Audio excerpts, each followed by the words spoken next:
Can you hear me? Yes. Thank you. We're actually on time, which is great.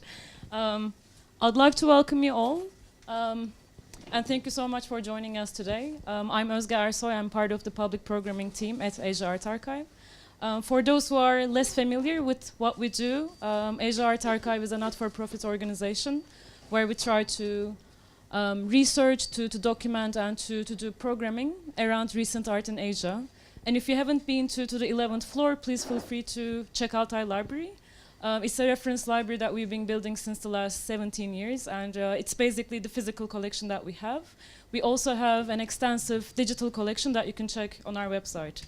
And for the obvious reasons, I guess, we constantly try to think about how we produce knowledge and how we share that particular knowledge, and I hope that our conversation today will address some of those questions in a different angle, hopefully. So we're very happy to have Merve Bedir with us. Thanks for joining us, Merve. Thank you. Merve is an architect who's based in Rotterdam and Hong Kong. So she goes back and forth between these two places. And her practice, can I summarize those things for you? Her practice is pretty much engaged with the questions around borders, migrations, and sense of belonging. So all of these quite loaded terms. Maybe we can unpack them a little bit today as well. And today we'll be speaking about her curatorial work on the Maritsa River, which is a river, maybe you're familiar with that. It's a river that rises in a mountain in Bulgaria. It flows across the country to form the border between Bulgaria and Greece, and down to form the border between Greece and Turkey. And we decided to have a conversation rather than a presentation. We hope it's okay with you too.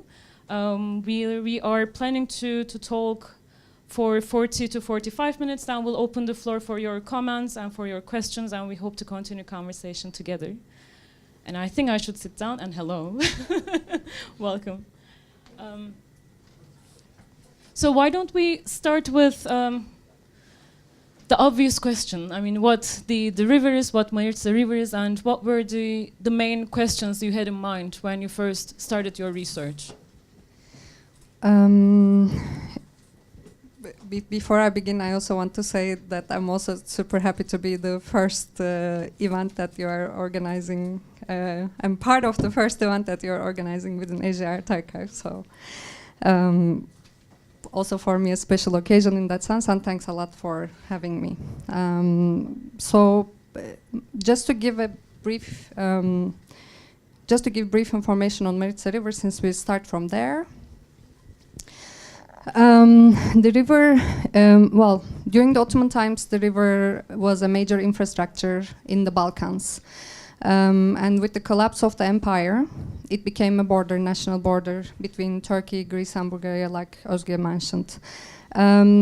For me, this is pretty much where everything starts and ends for my research and also my curatorial work within the context. I was working in Plovdiv in Bulgaria, and for more than a year actually, but through research, but also through engagement on the ground, let's say, with institutions, with people, organizing events.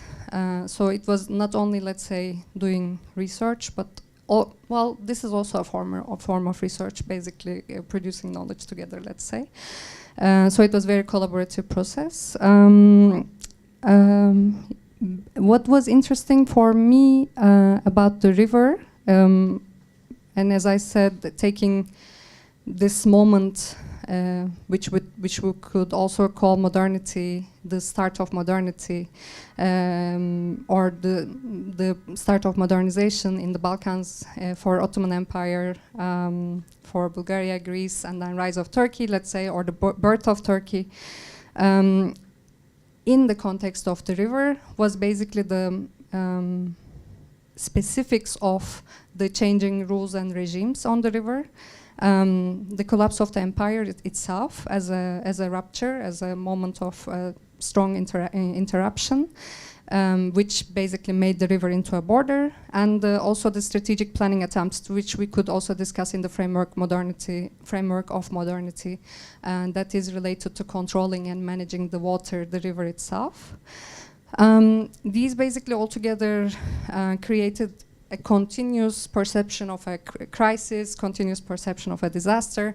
I will explain more about in terms of the history of how the river regime changed more in detail later, but every 20, 30 years, actually, it's not even only the modernity, it's, I mean, 1900 itself, but every 20, 30 years, we see the change of the regime, the rules for changing the rules that control the river, but then also the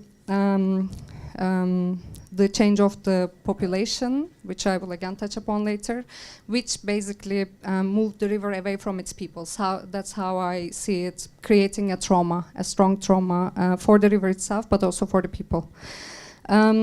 What I had realized through the research by talking to people, to institutions, being in the city, but then not only in Plovdiv, but also Alexandropolis, which is the city by the river in the Greek side, and Edirne in the Turkish side. What was quite visible was that the river was not part of people's lives anymore. The only people that I was spotting by the river were the fishermen, which was illegal, by the way, in the case of Plovdiv, but also the Roma people. Why was it illegal, may I ask? For ecological reasons, which was introduced 2003 when Bulgaria became part of European Union. The regulations were started to be established, and then fishing became illegal, but it was basically part of the economy. And it's still part of the economy, but it is, let's say, illegal or undocumented. So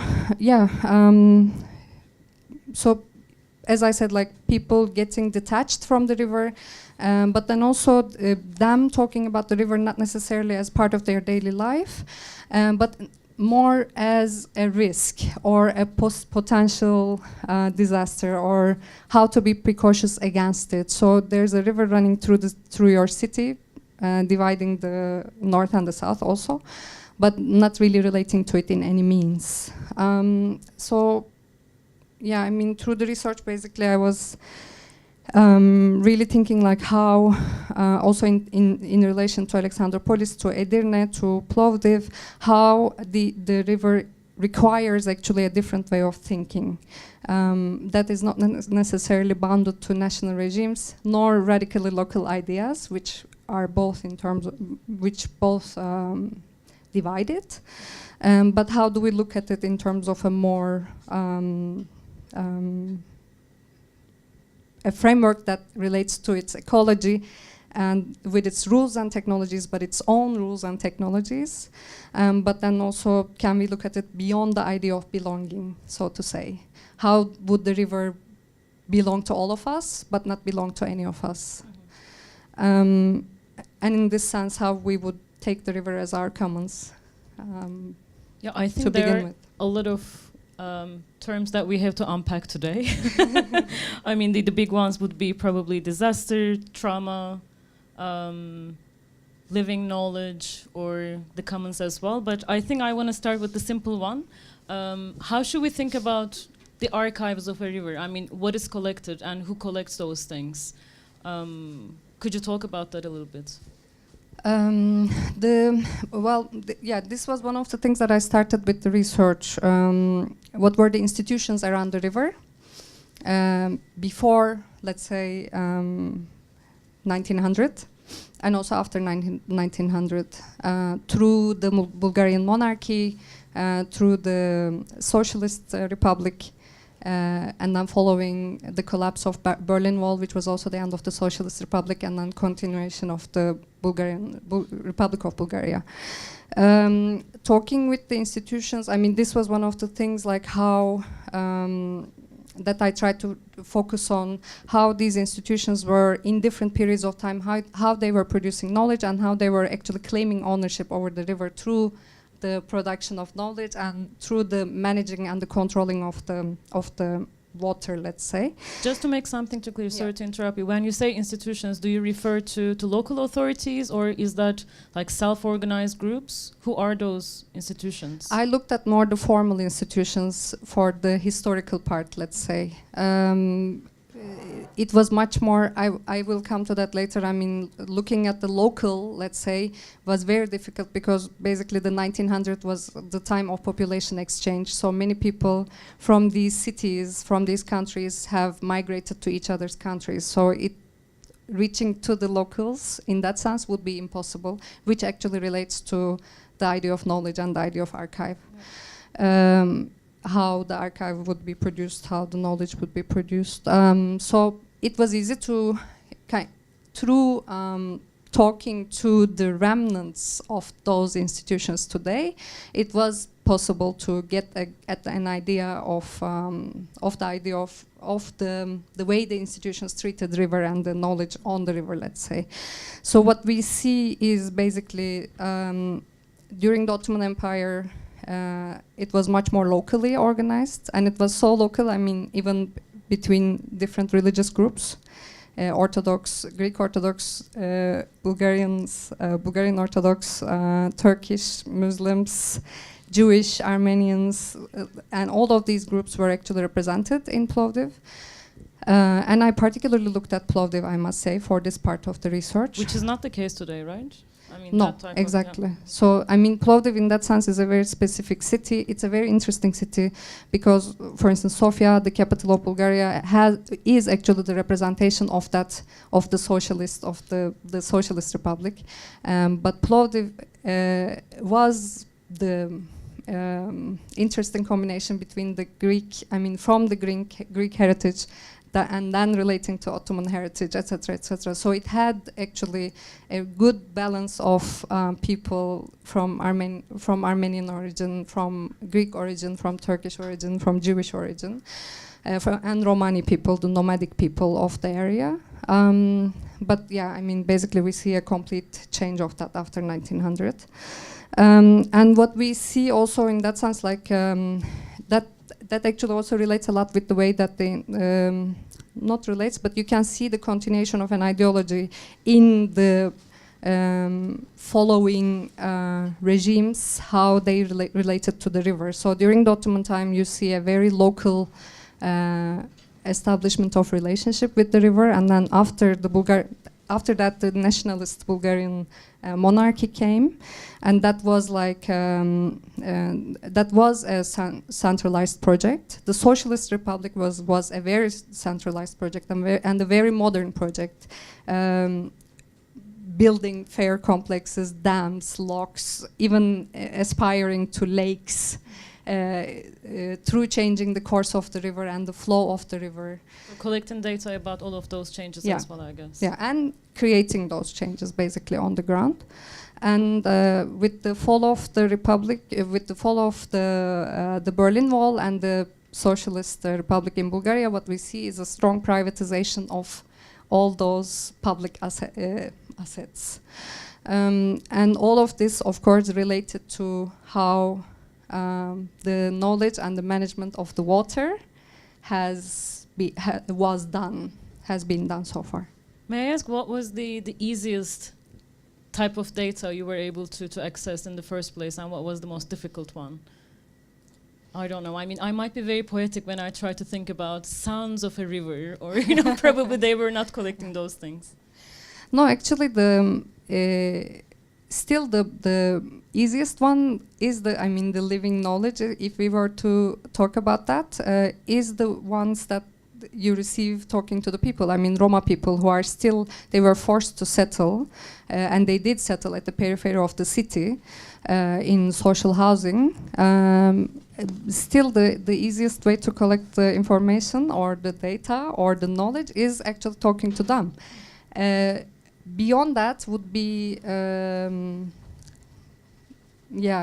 beyond that would be more difficult to describe actually. Maybe we could actually speak about that particular difficulty, because you are saying that there was sort of a rupture, and then you call it trauma, if I'm not mistaken. Maybe we can talk a little bit more about that. What happens when the nation states emerge and then the archives, they start disappearing. But I'm curious if it's a very sudden rupture and there's no way back, there is no way to recover from that trauma, or are there ways to recover in a way?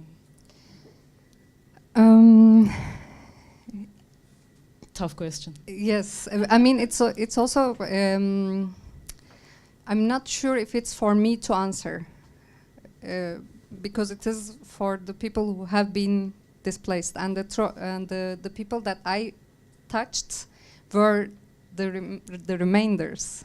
The ones who lived through the trauma are the ones now who are living in Turkey. The Turkish who were forced to move to Turkey, the Armenians who were forced, who died. So we can't actually even talk about a knowledge that is produced by them because we don't know. Like this is the problem of the trauma of the archive. Actually, it becomes the trauma of the archive in that sense. But we could talk about the trauma of the river. And here, I could, for instance, refer to Mackenzie's works on Anthropocene, but leaving the word Anthropocene aside, I would talk about the trauma of the river. I mean, how all these ruptures every 20, 30 years of a regime change and becoming more centralized and becoming more local and becoming governorate, municipalities, establishment of cities, how different groups treated the river and lived with the river, all this actually it does mean a trauma physically for the river. And that's, I guess, like the two meanings of trauma in this case, for the archive or for the knowledge, or in our case, as we called it, the library, the river library, the trauma of the library. Two questions, because I'm seeing the second image here. Exactly. Which is perfect. Do it. I forget the images always. I'm curious if you were able to find that type of images from private archives or collections or institutional ones. I think that's my first question, and then the second one is about your insistence on the word library rather than an archive. Because we started speaking about the archives, but you made that switch, so I'm very curious about that word choice that you use. I'll start with the first question. I mean, these photos are literally through social media, through trying to reach out to people through the word of mouth. Is that how you say? Like literally asking people to send us photos, their stories, their memories, what they remember from their fathers, great-grandfathers, etc. And literally receiving these photos themselves. And it would, I mean, we have bumped into some of them in the newspapers, some of the newspapers, but they were, for instance, mostly in Bulgarian. So already there it becomes exclusive, actually. And some remainders of those communities, let's say, because some Armenian people still live in Plovdiv, so by talking to them specifically, slowly you do get the reaction of like getting into the cupboard and start looking at the photos and this kind of personal contact, let's say. But indeed it was not really, I mean, we were able to, for instance, find the flood data from the city archive. But that was also related to the crisis and disaster, actually, not so much to the daily life or the living knowledge, as I would call it. Maybe a particular question about the photographs themselves, because for me, the risk is that they carry this big nostalgia about them, right? But when you do find that type of photographs and where there is no indexical knowledge about the image, who are these people, where is this place, when was it taken, what is the provenance of this photographs itself. When you don't have these images, there's a new potential to these images, in my opinion, because you can actually open them up and you can start a conversation. You don't necessarily have to pin down all of those indexical information, all the details, but it might be a starting point just to start negotiating. That was my uncle, or that was the father of my uncle. No, it was actually the cousin of your father. I don't know. I mean, I'm imagining all of those conversations as well. I mean, were you able to use these images in that sense? I'm just curious if they were just hanging in an exhibition, or, I mean, there are always these risks when you exhibit that type of material. Yes, and I will. We can come to that later, because I had to do. That was one of my I started with the research and I curated basically an entire year-long program in Plovdiv. So one of my appointments was to do an exhibition, and I tried to get rid of it and I couldn't. Like, I had to do the exhibition, and this was very problematic because the year-long thing, I had to take a cross-section of that to show in the exhibition. And how do you create that? I mean, I don't like showing our collected work. how do you deal with the fact that people will come start looking at the photos, images, works in a different way?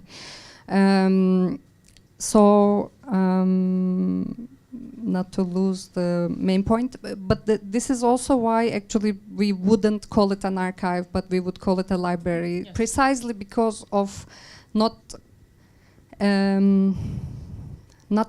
dealing with the pinning down of the year and where it came from precisely, when it was found, like that kind of classifying or labeling, at least for that moment, was not my interest. First of all, because for me, these were tools, let's say, to kind of get in touch with people. But also beyond that, I mean, not to be dismissive, beyond that also, I didn't see it as my position to start doing that archive. I'm not from there. I'm there for a little more than a year. So it is not my responsibility. It could be the start of it. That's why we did the library. But it should be taken ownership by others who are who feel the belonging to that knowledge, let's say, and they should do the archive. It shouldn't be by me or with my guidance or with my facilitation. What was the fate of the library then? Is it only a word game, or I'm just trying to figure No, that out? it's literally. I mean, we did collect everything together, and in the end, it is in the foundation Ethno, who organizes basically all the biennials and the cultural events in Bulgaria, and it is in their archive, waiting to be rediscovered. I must say for now, because this is also one of the problems related to what happens after. Because I mean, we have had some discussions on that, like what is for me, the interesting thing would be to create the collective belonging to the archive or to the library, sorry. That the people who have fed in the images or the stories or the the songs, the sounds, or the recipes for medicines with the plants collected from the riverbed. For me, the important thing would be that they take the ownership, not ownership, they feel the belonging, the shared belonging to the library, and then it would be their responsibility to continue with the archive, not mine. It was a bit of a long answer, but... Is everyone convinced? I'm not sure. Maybe we can go back to that. But if there are immediate questions, please. Could we? Yes, right? Please, Young. Could we? Yes. Can we do this, right? Thank you, Oskar. Thank you. I was thinking of the book Library at Night by Manuel. I don't even know how to pronounce his name, but he talks about a modest immortality that readers in a library confer upon a book or an idea. And I think you are trying to tell us where Oskar says it's a beginning of negotiation. Perhaps you are also telling us that it is where we activate the idea that knowledge and everything else lives, and that's why the library is a more convincing position for you than the archive. Absolutely, thank you. Definitely, I mean, yeah, for sure. That's a bit what I was trying to say. They were kind of my tools to get in touch and to create the space for further conversation, let's say. May I? By the way? Yeah. I mean, these images. These like are all from newspapers, right? Yeah, this one is from the newspaper. It shows the change of the riverbed. Mm-hmm. Did you have to use these images in the exhibition? And I don't remember each and every one of them, but there was a selection of these images. Yes. Okay. Maybe it's a good time to go back to one of the terms that you used in the beginning, which is the commons, or the commoning as you'd like to use it, especially thinking about like active or collective participation rather than ownership. Because for me, I often get confused about that particular term. Obviously, there is you know, it comes from the Anglo-Saxon tradition. It has a direct relation to the idea of property, but obviously the term, it travels and it gets like hybrid forms, it gets different meanings, and I'm not sure if we understand the same thing when we use the term.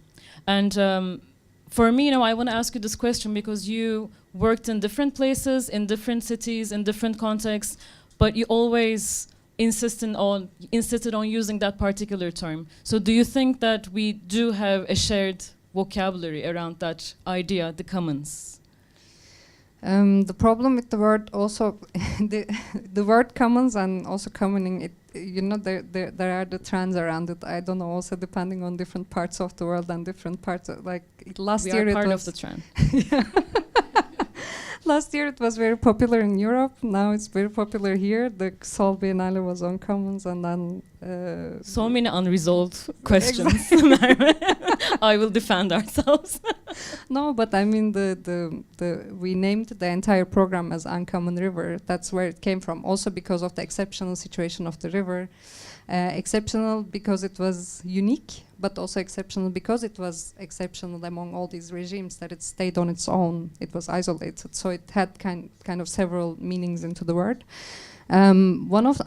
Particular to Plovdiv, particular to Maritsa, I would actually, and I can read it from the statement, commoning as questioning the assumed nature of the river as a border, and a border between nature and culture, north and south, European, non-European, private, public.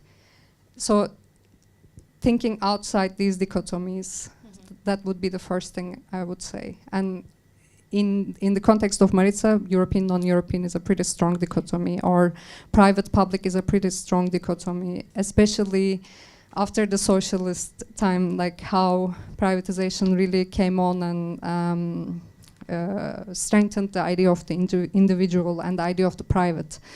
But then there's also the relation to the water. How is the air our commons? How is the water our commons? How is the tree our commons? Like how do we feel a sense of belonging and not necessarily feel ownership to it, as we would understand it in a very contemporary way.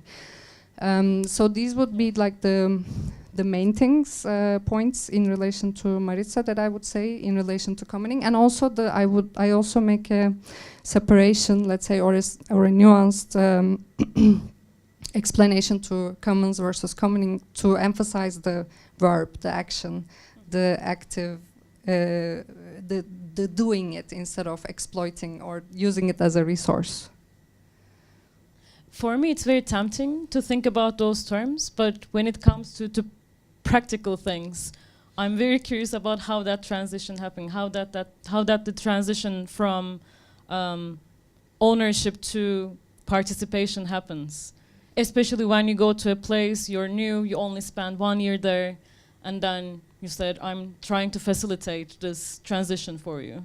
It's also kind of a bizarre position that you are taking on, no? No, for sure, and it's actually not to be explained this way from the beginning. Let's say when we organized certain, well, first of all, I must say, like, after doing all that talking, researching, trying to understand the nature of Plovdiv altogether and the river, we actually started doing open calls. So I mean, the ideas in the end of what I could explain in a minute didn't necessarily come from me, it came from people themselves, for instance. But you picked them. I'm just playing the devil's advocate. No, actually, you're the we editor tried in a to, way. yeah, I mean, there is a bit of editing, but we did try to organize or realize many of the demands that came from the citizens, of Plovdiv. So just one example is, but how I would edit is I would create confrontations, and this is maybe where I would start talking about commoning in a way that would be, let's say, how I would put my finger in it. for instance, there was this idea of doing the river walks. It's one of them, right? It should be there. This is the border between Bulgaria and Turkey, and the river running in between. And this is Maritsa and Plovdiv, and all those bridges were built after 1940. I mean, except for one of them, but they were built after 1940. This is another one. These are the locks that the Socialist Republic built, but they started them and it didn't work. One of the floods actually happened because of these locks. This is the river god from Greek time, Ardeskos. It was a coin in the form of a coin. These are some of the other photos that we found. And I could actually, I mean, this is one of the images, but there are more. During one of these walks, basically, the idea was to collect the recipes of the medicines, because the Armenians collect plants from the riverbed that are indigenous to the ecology, and they make medicine with it. So in the 19th century, or are they still doing it? They still do it. And what I did, so one of the requirements, let's say, was to make this kind of event where we make notes of the recipes of the medicines. And then what I did, I invited basically someone from the Natura 2000 network, which is a network that was established by the European Union on the engineering of the ecology of the river. And I basically put them in the same, at the end of the river walk, we sat down all together and we started talking about the nature of the river. And it was super interesting discussion in terms of how you would create that space for the negotiation that might lead to the commoning. I mean, it also doesn't mean that it will happen, but it is an attempt. This is one of the examples. So probably recipes would be one of the ways to think about the living knowledge, as I understand it better right now. So, you know, it doesn't necessarily written on paper, but you know, if you're my child, I'm telling you the recipe, and then the child tells the children the recipe. So it's a passed on knowledge rather than, you know, written knowledge. So it's not necessarily in the books, I believe. No, I mean, it hasn't been so far. Now it is part of the library. How did you record them? They are written down. Do you think they lose their value? I don't know. I don't know. I don't know. I mean, this is when it really becomes the question of the archive, indeed. And I don't. There, it starts to. I mean, I guess I should have stayed to continue with that. But this kind of ephemeral nature, the ephemeral quality of producing together, that was kind of fascinating for me. And that's what I try to actually address with commoning. May I go back to one of the images that you showed, because I find it quite interesting. The coin. Yeah. Because, for instance, it's one of the ways of documenting a river, I would say, but it doesn't necessarily speak about or represent the physical qualities of the river, or it's not an image of the river itself. But I'm just curious about what stories you found around that one. Actually, nobody even knew about this because it was a Greek. I mean, it was Ardeskos, the Greek god of the river, and it wasn't actually the river, the god of Maritsa on the today Bulgaria side, but it was the god of Arda, which is the side that comes between Greece and Turkey. So it is also about this confluence, like the confluence of how the bigger body of water is achieved with the collection of the smaller the branches. But people in Bulgaria, even the Greek population in Bulgaria, in Plovdiv, who live there today, they didn't know about this. They didn't know about the coin. We couldn't reach to the coin. It just remained as this image. I mean, it is in one of the collections I think in Athens, in a museum. Yeah, I wonder if that type of images could also create a sense of belonging, as you are saying, because it's at the end of the day an extension of this myth, right? It doesn't have to be something about the daily life. It's kind of a ritual, probably. I'm sure there are rituals of that are like committed to that type of god. So I'm just trying to think more about what it really means to represent something like that in a piece of coin that's basically a tool for exchange among people. So I'm just curious about the ritualistic side of things as well, if that makes sense. In that sense, we can go back to the example from the Roma people and the way they relate to the river, to the water. And it was from the 4th of May to the 5th of May, the morning, the night and the morning from the 4th to the 5th of May. They enter the river, they go in the river, they turn east to the sun, and they wash themselves, then they wash each other. Like, so it's this kind of ritual that is still to the day ongoing, but it is the kind of knowledge that that is actually, I mean, that would be the perfect example to commoning as well. I mean, that there you really, the river is the commons of those people. It is shared with everyone, it belongs to everyone, and it doesn't belong to any of them.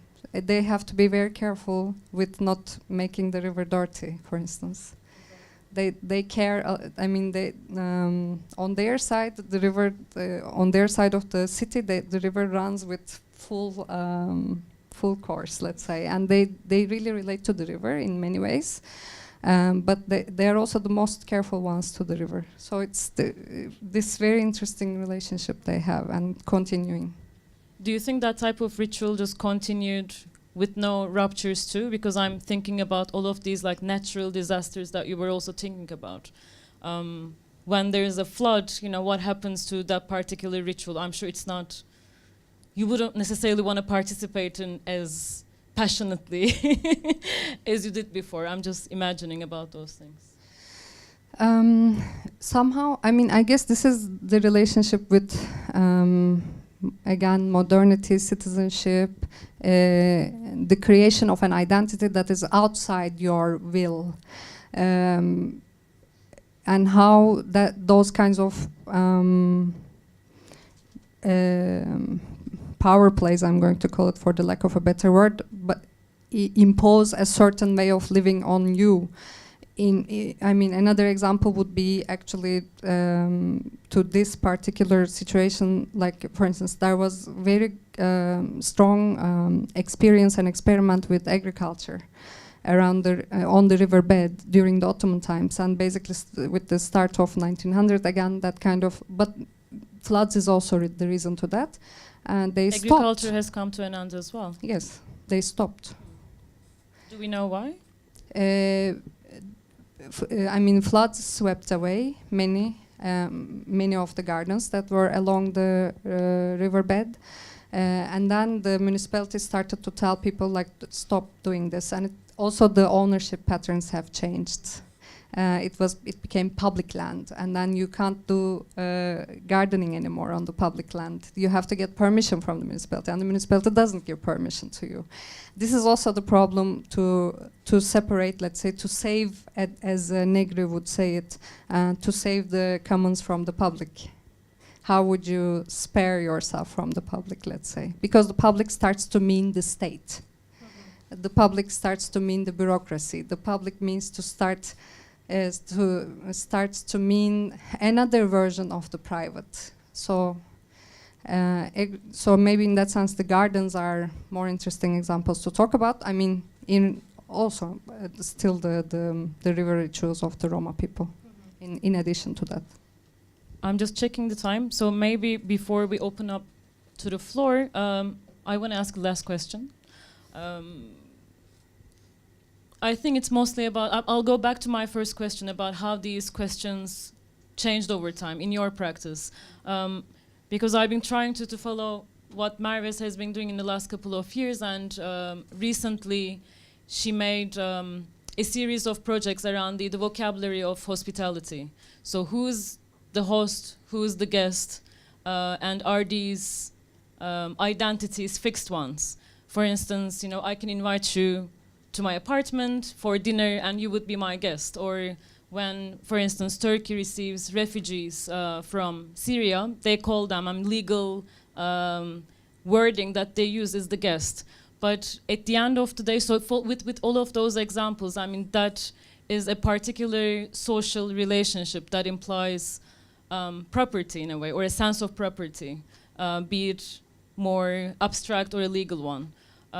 So in that sense, I think to think about those terms, who is the host, who is the guest, it's also quite relevant for arts organizations like Asia Art Archive, in my opinion, because obviously the immediate answer would be Asia Art Archive, for instance, is the host right here, and then you would say, oh, I'm just the guest. But I'm curious whether it's possible to multiply the hosts and think differently in terms of, you know, who has this sense of belonging, as you are saying, to an archive like this. So I think, you know, we can, it might be a stretch too, but I'm just trying to think about the relevance of asking these questions in this particular context as well. Yeah. And this was my assignment, let's say, for this for this presentation, which was very interesting. I mean, because I have talked about Plovdiv and Maritsa River and this and the year-long program that I curated in Bulgaria, but I actually never talked about it from this perspective. So in that sense, it was for me super interesting to think. And actually, last week I was in Bombay together with some other cultural managers, curators, etc., researchers, and I met Lawrence Liang. I don't know if you know him. He's part of Padma. He's a member of Padma, but he studied law and then he studied film, as far as I know, and he gave beautiful presentation on actually ownership, on hospitality, on ownership, on the legal aspects of sharing and collectiveness, etc. And this is something that they, together with Lawrence Liang, Sebastian Lutgard, and Ashok Sukumaran, presented first in Shanghai, as I remember, and then they also did several other versions in Beirut and other places. And this is, in relation to my work and in relation to the archive, I thought touching upon some of these things would be super interesting and relevant. And I will be quoting from them, but basically these 3 points are for me the most interesting, let's say, in relation to Maritsa and in relation to my practice. The first one is don't wait for the archive. I mean, this would be in relation to Maritsa and the people in Plovdiv. And maybe what I tried to facilitate the start of it, let's say, or hopefully. And I will be quoting from them now. The archive can be deployed, just to clarify the sentence, basically. The archive can be deployed as a set of shared curiosities, a local politics, or epistemological adventure, where the archival impulse could be recast, for example, as the possibility of creating alliances between text and image, between major and minor institutions, between filmmakers, photographers, writers, and computers, between online and offline practices, between the remnant and what lies in reserve, between time and the untimely. These are the alliances against dissipation and loss, but also against the enclosure, privatization, and thematization of archives, which are issues of global and immediate concern. Could you paraphrase that for me? Short version, maybe. I guess for me, the creating alliances between different, coming from different backgrounds, let's say, related to politics, related to profession, related to institution, related to your practice. Between the remnant and what lies in reserve. So this is also in relation to Maritsa, in relation to what we were able to reach out in Maritsa. This is also very relevant, in terms of the archive or the library in our case. The loss and dissipation, but it kind of relates to that. And also privatization and thematization, but maybe we could skip this part. The direction of archiving will be outward, not inward. This would also be something that I would emphasize. And then the 10th one, I think we can skip actually just for now. And here I would like to relate. First, I would like to refer to Derrida's archive fever, where he basically talks about the archive as an inward movement of collecting things. And you would be very familiar with that as people, I'm guessing, who are interested in archives and archiving. If I'm not. He talks about the fortress, also the representation of, actually for me in that sense, the river and the wall, the flood wall that they constructed along Maritsa was for me a really good representation of that fortress and of that exclusion, and how the let's say the knowledge could be produced as an outward action from that situation of exclusion. And that's basically also, I mean, in a different context, but they talk about the same thing. The model of the type of this archiving, what Derrida describes, would be the fortress or the burning library. This model already provides a clear sense of the limits or ends of the archive: fire, flooding, data loss, the best. And actually, one of the things that they quote from this French filmmaker, I can't remember the name of, the best way to preserve a film is to project it, they say. And this could actually, I mean, for me this is a very interesting way to talk about how the archive could be outward, how much it could be shared and produced together. And they also talk in relation to imagination instead of memory, and in terms of creation and not conservation. But these would be maybe two, just to conclude, but also as the most radical questions, maybe. Okay. Maybe it's a good time to have your comments or questions. The last part was a loaded one, I have to say. Sometimes I have difficulties in following, but we'll do more unpacking together, hopefully. It becomes difficult after that part. It becomes like theory and everything. But yeah, would you have any immediate reactions or any immediate questions, comments? So I suppose here is talking about like the different narratives, like how one sees something and how one try to create a narrative, I guess. And I'm just wondering, like, I actually don't really know about the region, so, but I assume, like, just now what you've mentioned, like, there are, like, different ethnic groups living in different parts there. So I think maybe the Greek and maybe the Bulgarians, they stay in the same region, but maybe they, But I'm just wondering, like, how do they perceive, like, if I am, for example, I'm a Greek in Bulgaria, and maybe Greece government got a narrative, and I'm just wondering, like, how would they perceive if the two different governments got two different narratives, but they may have a different identity there. So I'm just wondering, how will that actually do? I'm just want to know, like, more in a precise way. So thank you. Do you mean today? Today.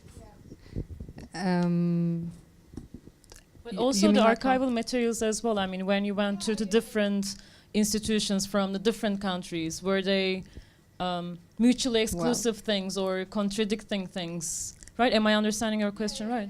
Well, the thing is, it is the Bulgarian part of the story is missing in the Greek part of the narrative, and the Turkish part. Conveniently. Yeah. So it is more, and of course there's the ideology of the nation state. I mean, and the rules of hospitality. That, I mean, when I'm talking to the Greek institution, there's the rules of hospitality coming from the Greek host, and then the Turkish host and the Bulgarian host. But also I would say the identity of the nation that has very strong influence on the narrative of the river, and in many cases it is actually the neglecting of the other narrative. So it's not, let's say, destruction of the other narrative, but more the neglecting of the other narrative. I don't know if that's what you were asking. And how that influences the local population, is that? Yeah, I'm just wondering, like, if, like how, if how should I say that? I'm a bit confused too, but like, if I'm a Greek and I'm in Bulgaria, like, will I not believe in what my government say, or, yeah, that's my main question, I guess, like in today's, setting. Yes, I mean that's one of the things that I was trying to say with exclusion, with the idea of exclusion. I mean, Bulgaria is for Bulgarians. I mean,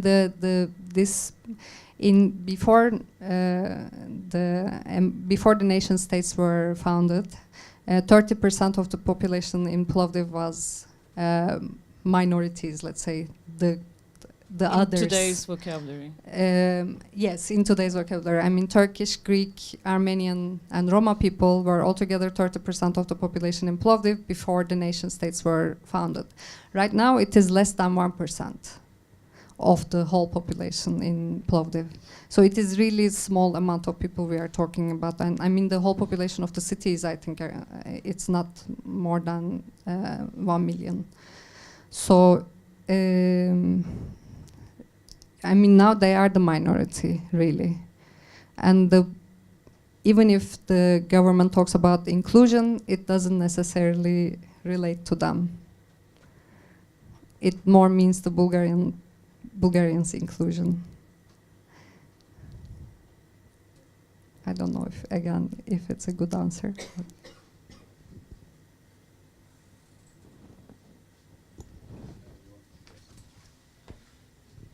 So, sorry. New Zealand and India have made some rivers have the status of human status or whatever. The EEC, is there any chance the EEC is going to do that with any European river? And is your river, if I can call it your river, a good candidate? This was actually, I mean, last week it was a big discussion in India. For instance, as far as I know, in New Zealand, this was welcomed. This decision to acknowledge the river as a person, as a lawful person, or in the subject, was welcomed. But in India, this was people were super unhappy with the court or the decision on it. I can't remember if it came from the parliament or the court or or another body, but they were worried that now the river will be exploited under the law of the state, and at least before it had a holy meaning. Actually, I don't know how. Yeah, I can't think of it to happen to Maritsa. I think it is well beyond that in the context of Bulgaria. It would be interesting to imagine such kind of a condition. I was seeing it more coming from the EEC rather than Bulgaria. Coming from? The EEC, the European Community. Maybe a follow-up question on that. When the river constitutes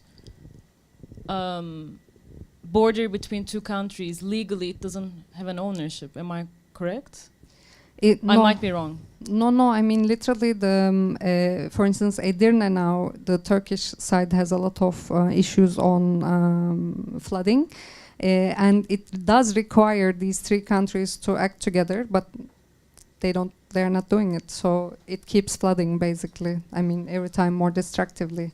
And also procedural problems, or controlling the river flow, the volume of the water. And the dams are more on the Bulgarian side. So all of these things actually come together. Like, it becomes a huge political discussion between Turkey and Bulgaria, like shut the locks or don't shut them, let the water run, etc.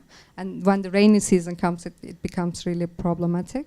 From the European society, I mean, it could happen for Rhine River or for some of the other rivers that are more on the let's say, more inward European Union, but I'm not expecting it to happen for Maritsa. It would bring in other complications in relation to refugees, in relation to, I mean, I think especially in relation to border control, it would bring a lot of problems. I don't think they would accept it or think about this or imagine this for Maritsa. Would you mind if we ask your take on that legal proposition for the river? I'm not a lawyer. Your sense of it. Yes, I guess the other two are within nation states. So India, so it's a different proposition. But the EEC overall is going to become more and more centralist. So there may be a chance that it looks at it holistically and does a deal with Turkey. But yeah, have no idea. That's why I asked the question. We'll explore together, hopefully. There was a question in the back.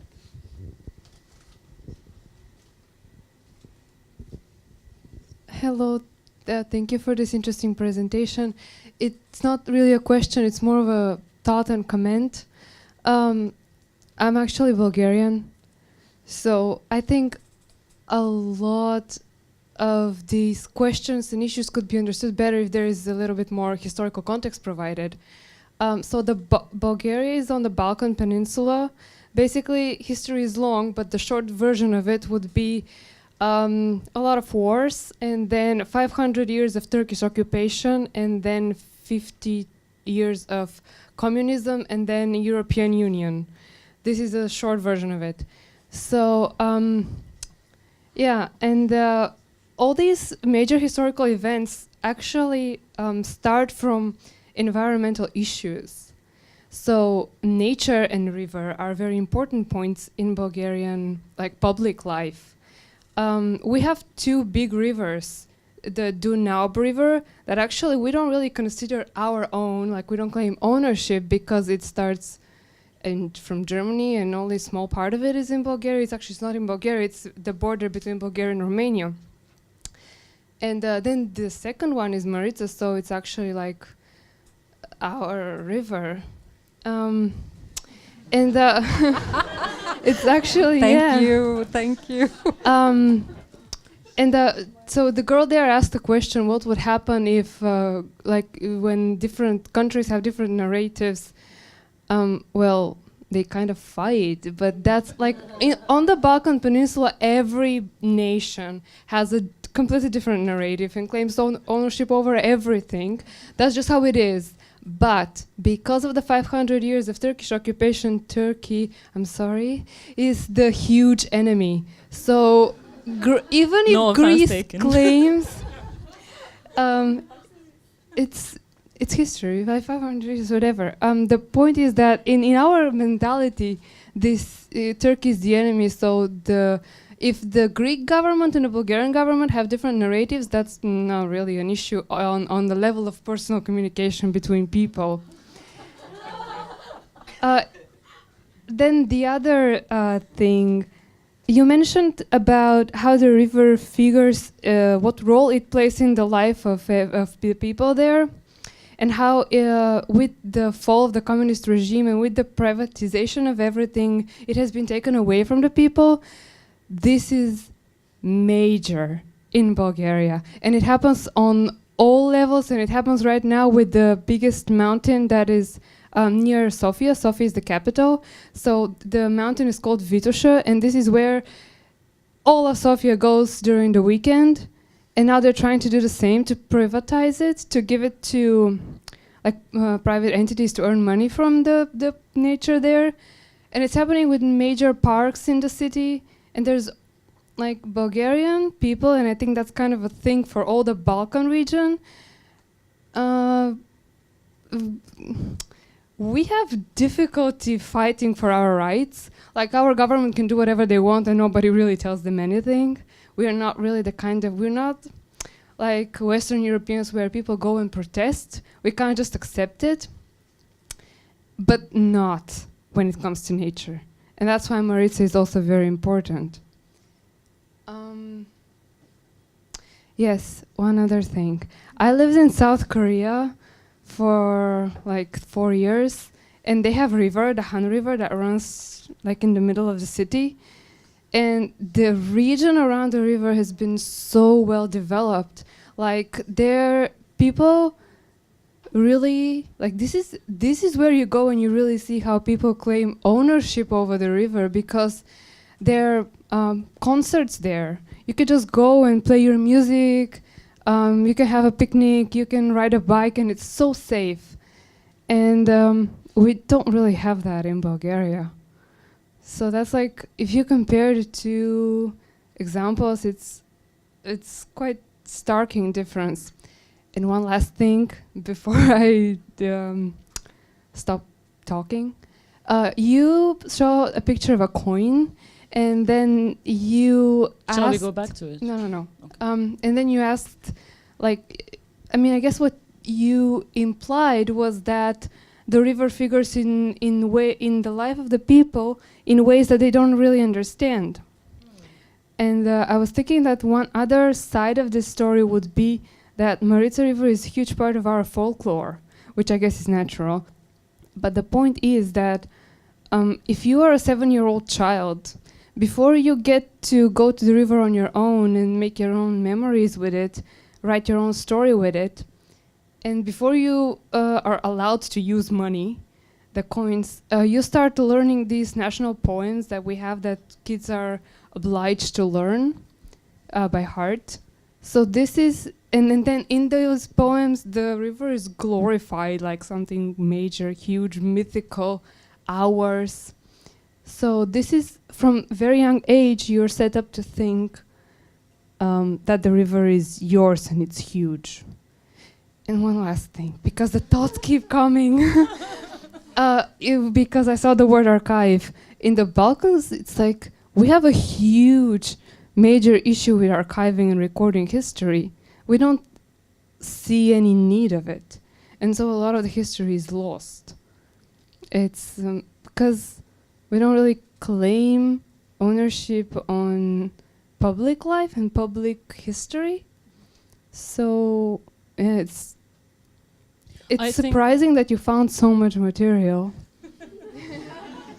I mean, you raised so many. May I just say a couple of things that otherwise I'm going to lose them. So many different and interesting points. I might have immediate answer to a couple of them. Not answer, but another comment maybe. The first one was obviously for a lot of historical ruptures. I mean, it's the Middle East, it's the Balkans, it's Europe. Because of these historical ruptures and regime changes, I think we have these amnesia. That is not specific to that region, for sure. I mean, we can think about, you know, our immediate surroundings as well. I mean, it's kind of a pervasive thing that happens in many parts of the world. And I think, you know, it's, for me, I think I'd like to think that it's kind of our responsibility to think about these gaps in a way. Especially as artists and archive Exactly. But when it comes to your comments about the parks, I was thinking of this term that an architect friend of mine uses when she thinks about soil, for instance, Aslıhan Demirtaş. She always says that it might be quite helpful to think about rules of engagement. Rules of engagement not in the very military sense of the term, but imagine that there's a spectrum. And then on the one side, you could say these things are sacred, these things are collectively owned, and we cannot touch them. You know, they just stay as they are. And on the other hand, we have the pure exploitation and maybe privatization in that sense of these places. But how do we not go to these two extremes, but then find different ways of engagement by transforming? Collective participation might be one of them.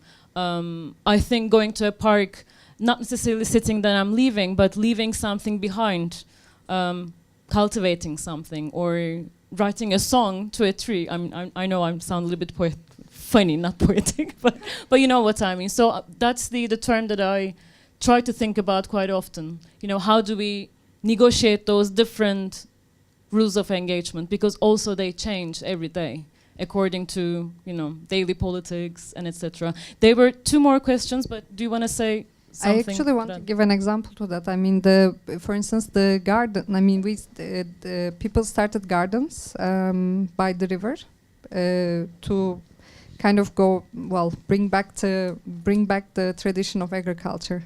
And this put us in a serious problem with the municipality afterwards, because they wanted to continue.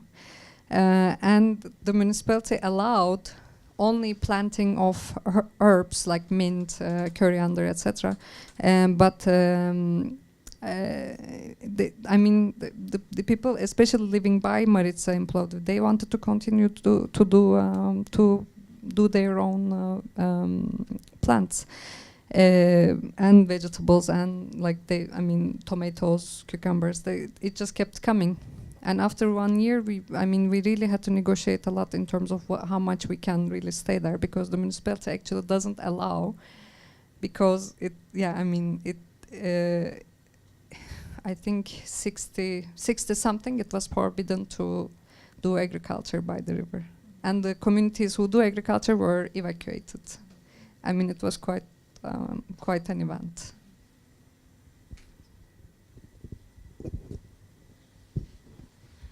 Hello, and thank you. I'm interested in the method you apply for building the library. So far, you talk more about intervals and talking about the institutions and people, so it seems more human-centric. Is there other way? Maybe it's not so human-centric? Maybe from perspective from the geographic or plantation, because you talk about at the beginning to build a way to identity what the river thinks. I guess, is there other way that's not so human-centric? Yeah. The images, photos that were collected from people, the sounds of the river, that's really something that was done. Videos from under the water, actually. I'm just trying non-human things, but these were all actually used as negotiation points.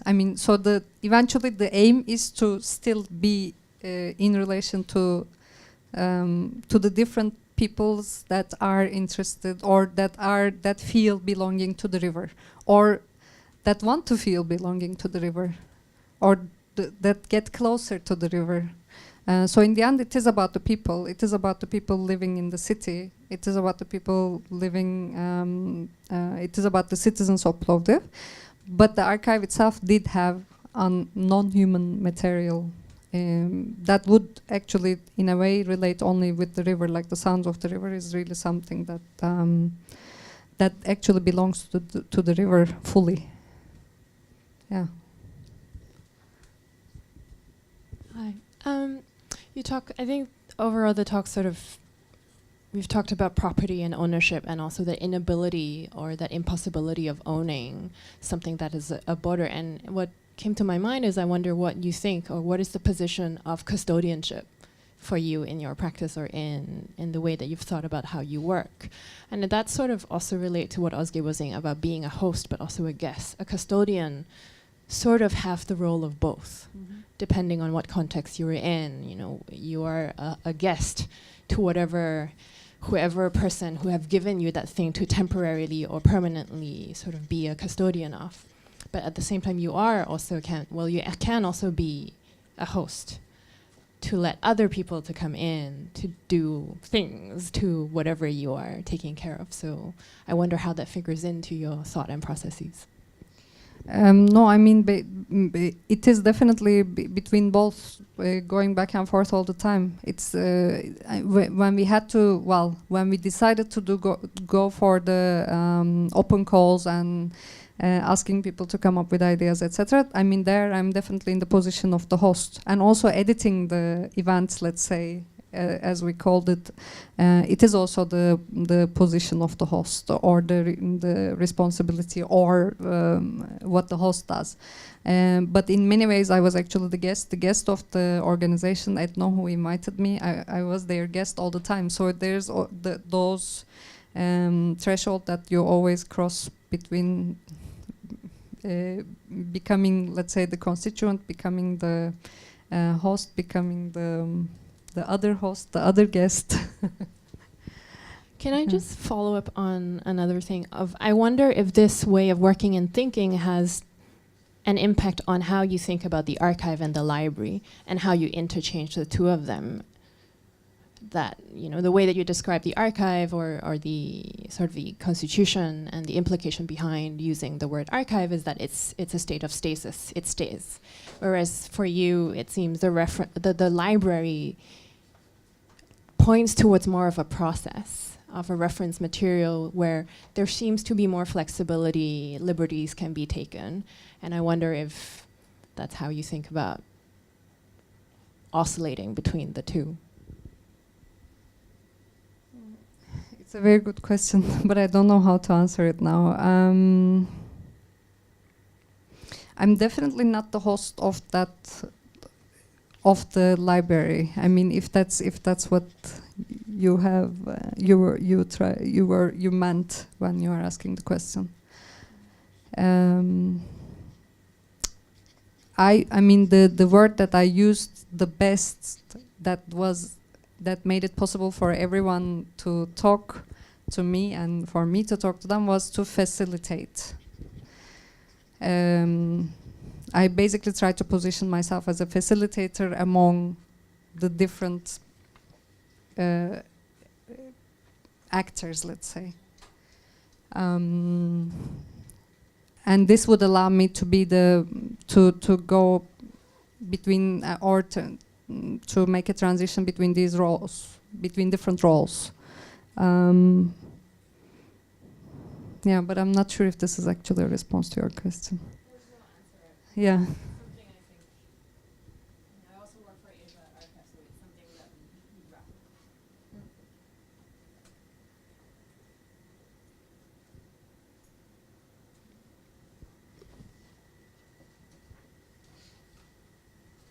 Shall we close it, or we can continue the conversation afterwards as well? Any more questions? Last minute comments? Okay. Thank you so much for joining us. Thank you, Merve, for coming here and talking to us. Thanks a lot for Hope to having me. continue the conversation later.